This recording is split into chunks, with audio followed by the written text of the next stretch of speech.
तो hello guys, मेरा new blog में आपका स्वागत है। गोलू यादव बिहारी।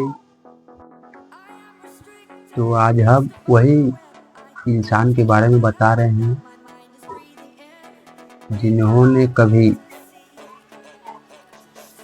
संघर्ष के आगे हार नहीं मानी। संघर्ष के आगे हार नहीं मानी, हाँ वही है खेसारी लाल यादव। इन्होंने ये जो खेसारी लाल यादव दिख रहे हैं ना, यही है खेसारी लाल।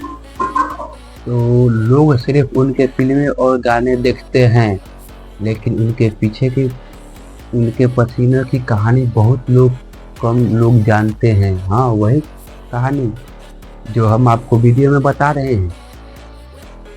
खेसारी लाल की हकीकत। खेसारी लाल को हकीकत बहुत, अगर हौसला जिंदा हो तो किस्मत भी झुक जाती है। इन्होंने कभी हार नहीं मानी। बात सच है पर कड़वी है।